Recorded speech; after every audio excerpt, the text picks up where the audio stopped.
All right. All right.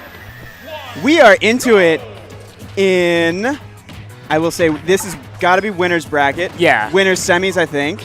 Winner's semis? Is it? I don't even know. We've been at quarters. Winner's quarters. So we have BCE Juice playing the tried and true Zero Suit Samus versus Wishes. Yeah.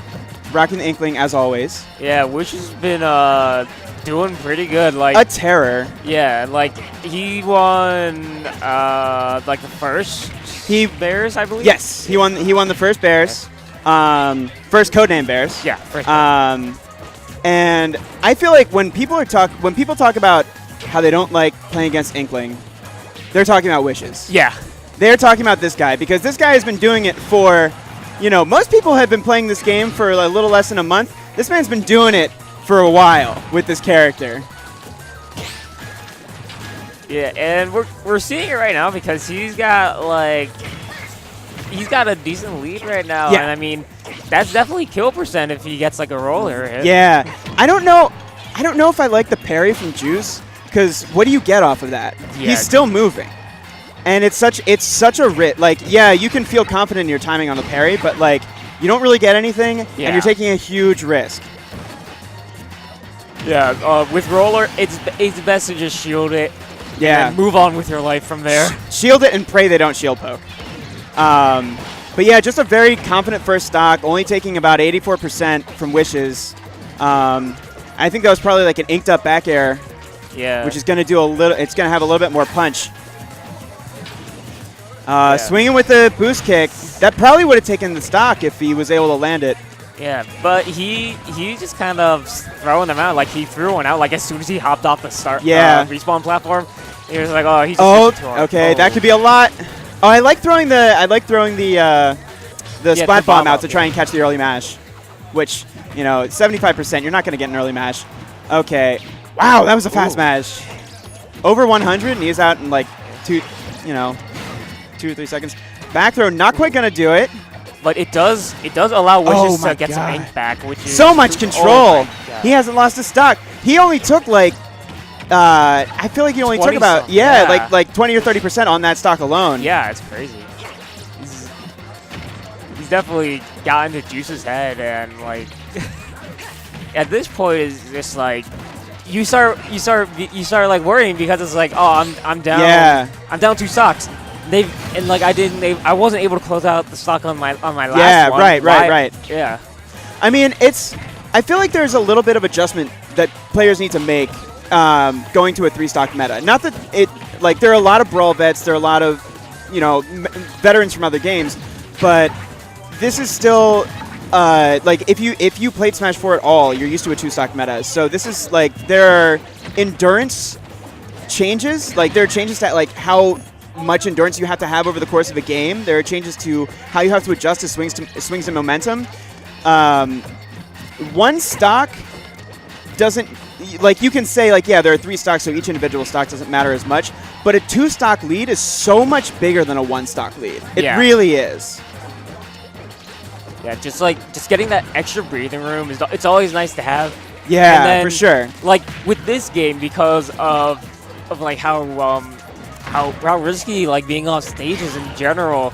Absolutely. You can afford to go for those deep edge guards and not have to worry. I'll still have a stock lead. Right, even if I mess this up. And the best thing out of this, I'll get the kill. Yeah, and you saw on the second stock, Wishes just went super deep, and he's going out again. And there's that up air that looks like that was a stock and a half. Yeah. That was a 1.5 stock.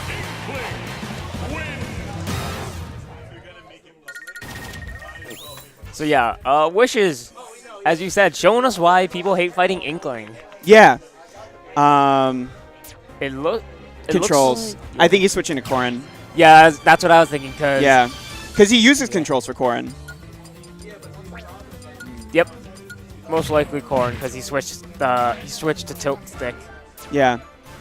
But I mean, at the same time, Inkling, I don't feel there's a lot of knee-jerk reactions that come out at the beginning, at the beginning of a metagame, right?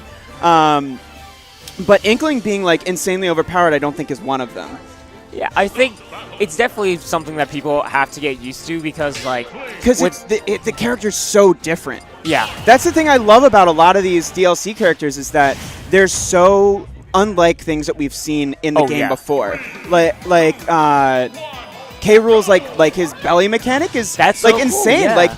Like we don't know how to play against a mechanic like that because this is the only game like this. And Yeah. anytime you introduce a mechanic to this series, it's like, you know, you can't.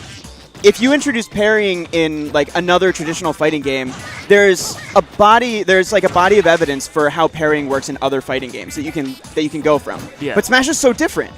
So, you know, a character like I liken this character a little bit to Inkling. I liken the character a little bit to I think Hakan in Street Fighter 4, who uses like oil a lot to like power up his throws and other moves and stuff.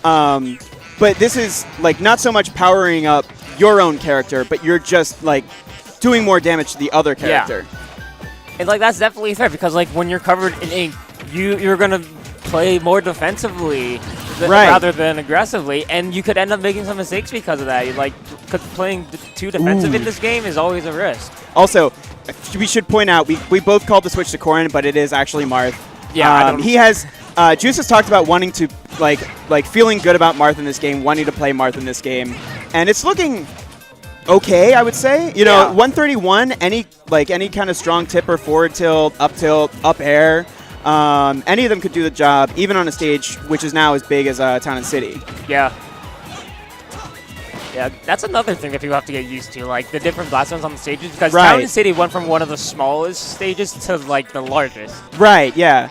And I don't think that's going to well, it might change how a few characters like play in game, but the biggest change you'll probably see is in when you go to that stage. Yeah.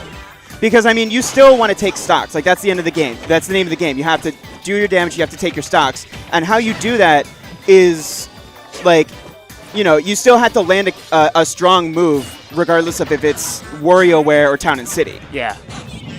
But you know, deciding to go to WarioWare or Town and City, like that's the adjustment that a lot of people have to make. From downtown, that is a tipper forward air taking it.